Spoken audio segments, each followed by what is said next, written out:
Shamus Clancy, coming to you from the wonderful Bleeding Green Nation Radio Podcast Network. Now, I'm recording this early Wednesday afternoon. Just dropped a new mailbag today on bleedinggreennation.com. Go check it out. I do a weekly mailbag. I got a ton of good questions this week, but one really hit me hard. It was about what's the best food plan on game day for an Eagles game. And I put a bunch of the other questions aside. I'll probably do another mailbag later in the week. I'll double up this week, but the one was so cool. It spoke to me about tailgating, about the sense of community that goes along with watching Eagles games with your loved ones, your friends, all of those types of things. I just wrote a ton about Eagles food and what you should have, what you shouldn't do, how it's dependent on so many different variables in the Eagles season and where you're watching the game. So go check that out. And I'll also, again, probably have another mailbag later in the week. Again, recording this early Wednesday afternoon. You're probably listening to this on Thursday. Having a good day today. Ready to talk some Eagles. Big thing happened yesterday in Eagles world. Something that Eagles fans, a large contingent at least, have long been waiting for to happen at Lincoln Financial Field. If you were driving by, I guess you would say southbound on I-95, down in South Philadelphia by Sports Complex in the Navy Yard, you would see a banner on the backdrop of Lincoln Financial Field. And while it isn't specifically clearly a great in-depth 8K picture of one specific person, it is very clearly the silhouette of former Eagles quarterback, former franchise quarterback, former son of the city, keys of the city, franchise savior, Carson Wentz. And it had been like over 150 days. It was like 151 days since the Wentz trade that finally came down. A long time coming, and I'm sure there's a bunch of logistical stuff that goes along with that, with what the stadium's doing, different rights, what they want to do with the replacement. And it seems like the wait, and it took so long, is probably because they were coming up with a replacement that has come up pretty quickly. They're putting it up yesterday, today, whatever you want to say. I haven't been down there myself to see, but just looking on social media, it looks like they're already putting up a new banner. Carson's, we've seen a lot of banners there over the years at Lincoln Financial Field. I remember originally it was kind of an outline of Donovan McNabb right when the link opened in 2003. And I remember right before the link opened, the Eagles are in 2002 season. Again, I feel like I talk about the 2002 season, 2002 NFC Championship game against the Bucs all the time. But for such a terrible moment in Eagles history, it's hard not to look back on this and have so many terrible memories, really. But we're talking about, obviously, Yankee Stadium was infamously called, not infamously, I guess in a positive way, the house that Ruth built, because of the way Babe Ruth transformed the team and they became this global brand, global icon, as Yankee Stadium became this premier place because of how good the Yankees were in the 20s after they had traded for Babe Ruth. And we had hoped that the link was going to be the house that McNabb built. The last game at Veterans Stadium, the Eagles, when they go in and beat the Raiders in the Super Bowl, first game opening up at Lincoln Financial Field that next season, putting up the banner, players wearing their rings, whatever it is, pre-game, and you have that thing up from McNabb hanging up with the view of I-95, the house in McNabb built. Obviously, it didn't become that. I think a little later on, it was a kind of an outline of Deshaun Jackson. If you remember that, obviously Deshaun Jackson left not under the best terms in 2013, or I guess 2014, following the 2013 season. The whole Chip Kelly debacle there came back. Seems like things were smoothed over, but now he's gone again and is on the Rams. And then for a bit, I believe it was kind of just an ill-defined players up there because there wasn't this franchise linchpin to lock onto. And then eventually it became Wentz. And that obviously made a ton of sense in the world, even as late as last year. This time last year, we thought Carson Wentz was still an MVP candidate in this league, thought he was going to start in the Super Bowl for the Eagles finally, thought he could win a championship, if not multiple, and midnight green. Obviously, that did not come to fruition. He is gone. And me, I'm not sure all Eagles fans, but a lot are happy that we have now departed from Carson Wentz. He's departed Philadelphia, and there's been a big split. I love the draft return and helped the Eagles go up and get Devontae Smith. I'm happy with the situation. I'm a Jalen Hurts guy. It was a long time coming for Wentz to get benched last year, and if it wasn't for a lot of circumstantial factors, he likely would have been benched earlier. That's gone. Wentz banner down. Took long enough, but it's gone. And in its place, we have a nice picture. It shows two hands holding the Lombardi Trophy. Clearly on the stage following Super Bowl 52, the Eagles beat the Patriots 41-33. People forget that. People forget the Eagles won the Super Bowl and the score is 41-33. And the Eagles are going up there and they're getting the trophy and it's shining. There's the midnight green and white confetti everywhere in the background. And you see this person, a person we're not supposed to know who it is, holding the Lombardi Trophy. Now, if you were to go into Google Images, you type in Nick Foles Super Bowl Lombardi Trophy, you will see that those hands, those arms, know what they say about big hands, right? Know what they say about big hands? Belong to Nick Foles. So not only is Carson Wentz banner down, and people made a bunch of gripes over the years. Oh, it's not fair that there's a Nick Foles statue outside the stadium, and he has to look at that every day. First of all, he doesn't walk through the stadium with the rest of the fans. He's not tailgating in the K-Lot before the game and coming in with the mass herd at 11:45, 12:15, trying to beat the rush and get to their seats before introductions. I don't know if he's ever seen it in person. But people made a big deal about that. Oh, it's not fair to Carson Wentz. It's not fair to this. Well, you know what? It didn't work out for him in Philadelphia. Nick Foles won 4 playoff games in Philadelphia during Wentz's tenure here, during the Wentz era. It is what it is. Nick Foles will go down as someone who had the most legendary run in the history of Philadelphia sports, played the best game in the history of Philadelphia sports, and the most important game in the city's history. It's that simple. Moving on from Foles at the time, it was the right decision. We still need to see what we had in Wentz. He looked unbelievable in 2017, showed promise in 2016, but he was just never the same after the ACL. I'm regurgitating a lot of things we talked about over the years, but it's the offseason, and it's relevant here. And Foles wouldn't have been the guy to keep going. Obviously, he hasn't really had any success elsewhere. He really hasn't had any success elsewhere outside of a big stretch in 2013, and then 4 playoff games in Philadelphia where they won. And, had a couple of big regular season games and a couple of stinkers, really.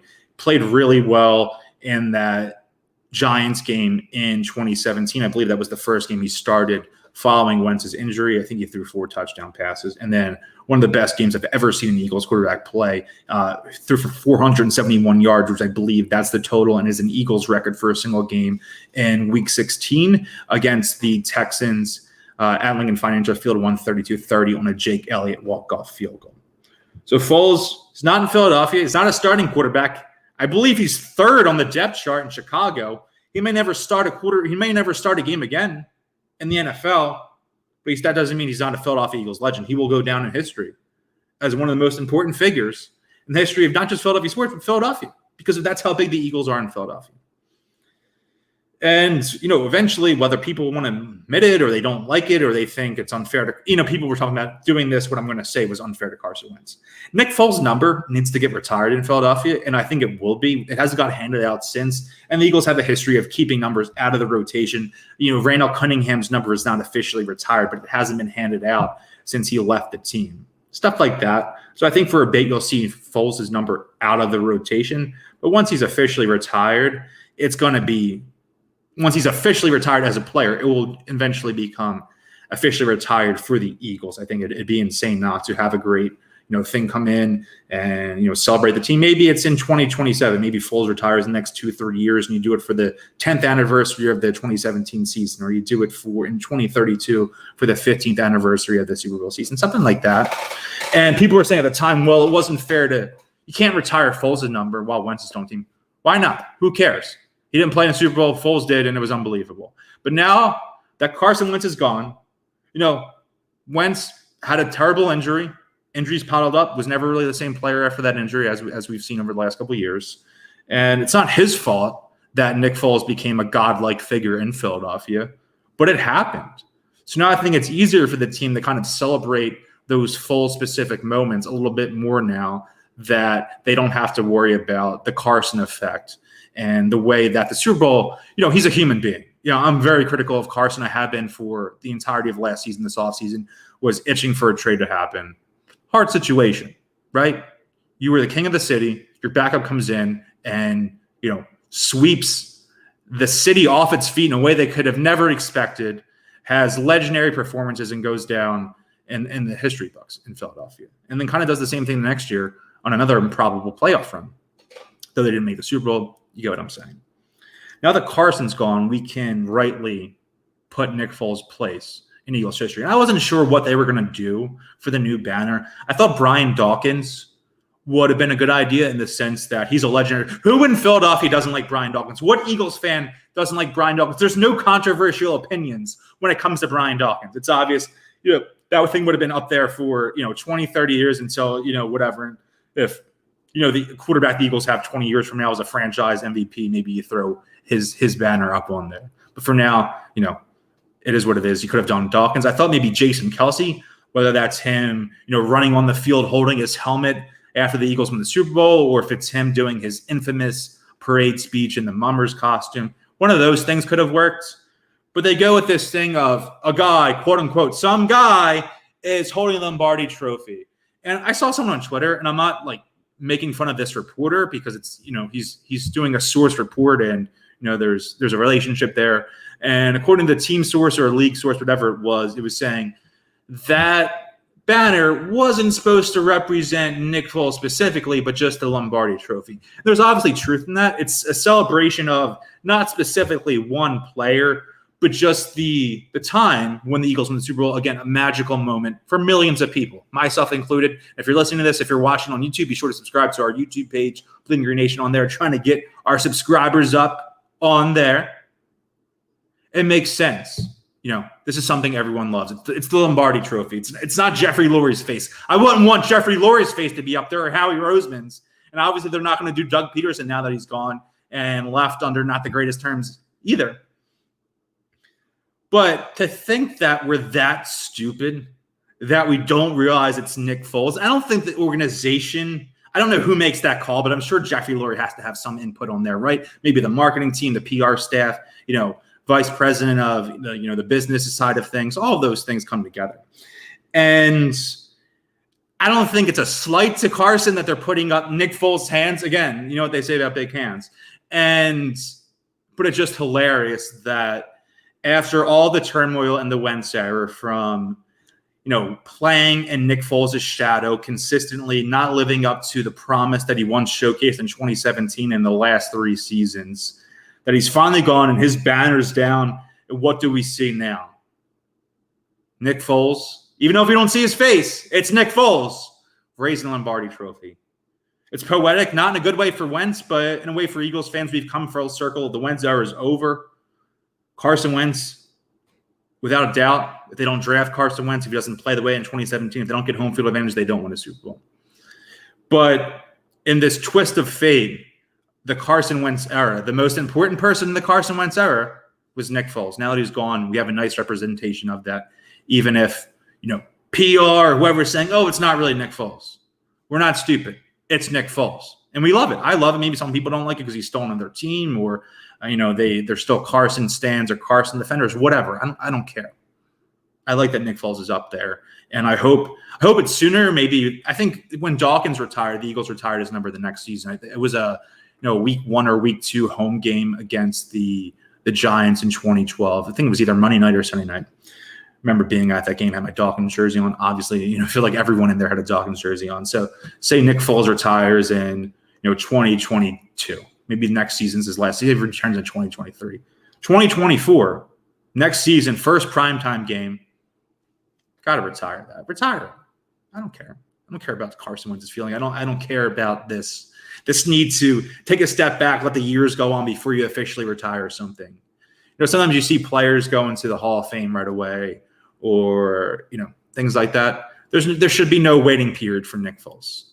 He should go in automatically as soon as he plays his last NFL game next season, retire his number. And I'm happy it's Foles. And maybe one day, I think it'll stay that way for a while, maybe until, again, we have a next, second coming, the heir to the city, the heir to the franchise, a new franchise quarterback, a new all-world defensive player, whatever it may be. That may change in the coming years, but I think having this representation is great. I'm a fan of it. I like that. Obviously, I like Nick Foles. I like the aspect of that. I've been building this up for the last 15 minutes, but I do like the way that was a full team. That was a team effort to win that Super Bowl. And I think the stat I love, every player on the team, besides Nate Sudfeld, the backup quarterback, played at least one snap in the Super Bowl. Total team effort. And even though it's Nick Foles specifically raising that Lombardi trophy, having that as the main part of the banner is still symbolic of that team effort and what every person in that locker room put forth into winning that trophy and bringing a championship to Philadelphia. Pretty good run on the Foles banner thing. Yeah, I mean, there's not a lot to talk about in Eagles world. One thing I did want to talk about, obviously, Cowboys live rent-free in my head. I love discussing them, but it's as much about being an Eagles fan to me is making fun of the Cowboys. I love it. I live for it. If the Cowboys were going to get contracted and leave the NFL or move to another city, I would hate it. I need the Cowboys. That's part of the fun of being an Eagles fan is hating the Cowboys. And I was listening to the SB Nation NFL show the other day, which I recommend. This isn't just a shameless plug. I listen to the SB Nation NFL show every day. They release episodes every day. They do some short ones. They do some longer ones. Our fearless leader, Brandon Lee Gowton, hosts shows on Tuesday called the Oddcast, the Off Day to Bree. That's the little abbreviation they go for. Love the show. And I'm not sure what show specifically or what the hosts are. They're taken from around the SB Nation NFL network from different sites. There's Rob Statsquare from the Niners website. There's RJ Ochoa from the Cowboys website. There's a ton of people on there. But they were talking about Adrian Peterson came up in the topic. I'm not exactly sure how, but they said that Adrian Peterson still wants to play in the NFL so he can get a shot at the NFL rushing title, like the all-time leader. I'm thinking, like, is he that close? I don't know. So they were talking about it, but I'm going to pull up the stats now. So Emmitt Smith, Mr.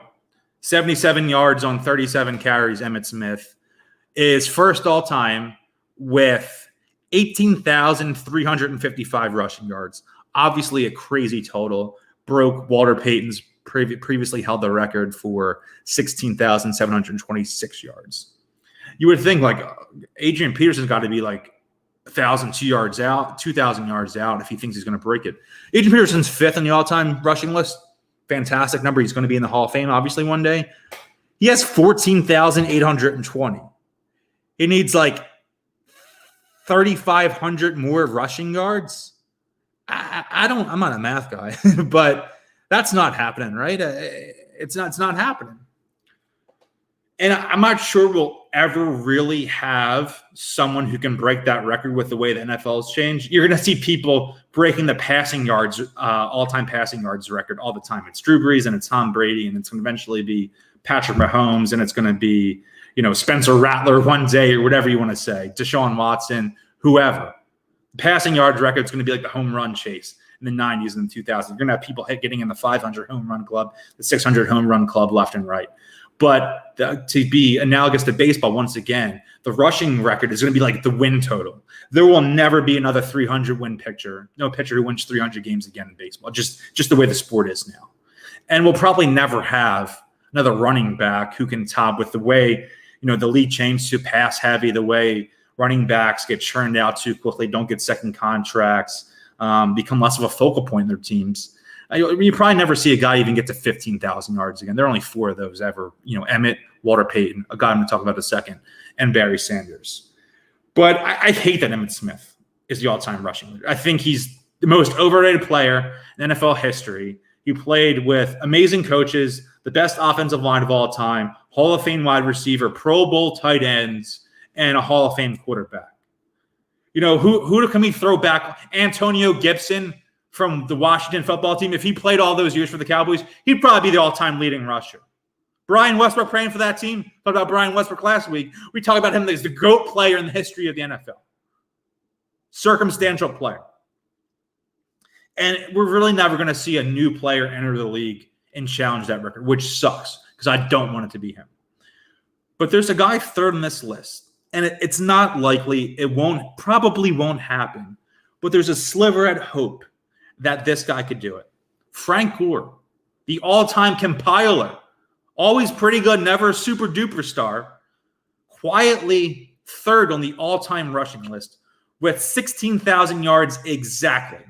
So he's 2,355 behind Emmitt Smith.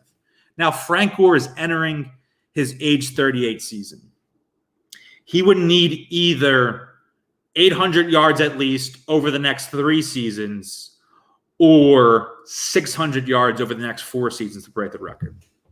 He had 653 in 2020 with the Jets. He had 599 in 2019 with the Bills. And he had 722 with the Dolphins in 2018. Can he pull this off? I hope it happens. And again, I'm not some huge Frank Gore fan or something, but I hope a team picks him up in camp just so he has a chance to break this record. Because, so maybe a running back goes down in camp on some team or in the preseason. Solid depth piece. I know he's entering his age 38 season, but I'd love to see him catch on somewhere. I don't necessarily want it to be the Eagles right now. They don't really need him at this point in time. But just to see him go somewhere and a team feed him carry so he can get closer to this record, I hope it happens. I don't know how much gas he has in attack. He's 38. He's a 38-year-old running back. They shouldn't be playing anymore, and he still did pretty good the last couple of years. Hope he catches on somewhere, over the next – he plays somewhere for the next 2 or 3 years. This is my hope. Frank Gore catches on. He plays for the Giants. Backs up Saquon Barkley. Gets 600 yards, 650, 700 yards the next 2-3 years. And then the year he's under 1,000 yards away from Emmitt Smith, he comes and becomes a backup running back for the Eagles. Whether he's 41, 42, I don't care. Because I'd love nothing more than Frank Gore get this meaningless 4-yard gain, in fourth quarter, whether it's a blowout on either side, and a pass Emmitt Smith's record in an Eagles jersey. Like Frank Gore, it's hilarious that time in 2015 for like 3 days or 36 hours, however long it was, we thought the Eagles were going to sign Frank Gore. He backs out of that deal, goes to Indianapolis. The Eagles go and move on. They signed DeMarco Murray. They signed Ryan Matthews. They redo their backfield there. They had traded away LaShawn McCoy. So I don't necessarily want to be Eagles right now, but I hope he catches on somewhere. Adrian Peterson's not going to do it. Frank Gore is the our last shot for any running back ever to break Emmitt Smith's record. We can't let that stand. I beg you, some team out there, sign Frank Gore, feed him his carries, and when he's just a season away, Eagles send him to a 1-year deal, allow him to break that record in Midnight Green. It'd be perfect if it was down in Dallas. Sunday night football game, the Eagles always play on Sunday night football down in Dallas. Monday night football, they're playing week 3 Monday night football in Dallas this year. And we go down there, and the Eagles are beating the crap out of Dallas. And whoever's the Eagles starting running back comes out of the game. They're spelling him late. The Eagles are up by 24 points. And, he needs 6 yards to break Emmitt Smith's record. He runs for a first down. And he just stands up and looks up at the sky of this terrible monstrosity that is AT&T Stadium. Maybe he runs over. I'd love him to run over and stand in the star at the middle of the Cowboys field. Man can dream. Is any of this going to happen? No, but it's July 21st in the offseason. I need something to talk about. We all daydream. I daydream all day thinking about what happened to Jalen Hurts is unbelievable, leads the Eagles to the playoffs this year, wins a playoff game or 2, and then they win the Super Bowl next year. Devontae Smith is the second coming, is a future Hall of Fame wide receiver. So when I need something to think about, when I'm walking to the gym, walking home, running errands, I like to think about Frank Gore breaking the NFL rushing record just to rub it in. The overrated player, Emmitt Smith, not even a top 15 running back of all time. Not even close. Rub it in his face. Because that's it for me, right? We're 23, 24 minutes in, plus some ads and commercials there. Follow me on Twitter and Instagram at Shamus_Clancy. Be sure to follow the Bleeding Green Nation Instagram at Bleeding Green Insta. Follow us on YouTube, the Bleeding Green Nation YouTube page. We will include a link to that in the podcast description. So please subscribe on there. Give us some views, shares, comments, thumbs up. Whatever the best thing to do is there. Also, if you like the podcast, if you like my tweets, if you like what I write for the website, be sure to check out my Philadelphia sports newsletter. Check it out, patreon.com/Shamus_Clancy. It's the From Broad Tree with Love newsletter. Do it every day. Well worth the money. $2 per month. Talking Eagles, Sixers, Phillies, mostly Eagles and Sixers. And as we creep closer to football season, definitely a lot of Eagles content coming up. So, if you like my stuff, check me out on there. But Carson Wentz is gone. We have that generic player banner up right now at the link. Shout out to Nick Foles forever. Keep bleeding green.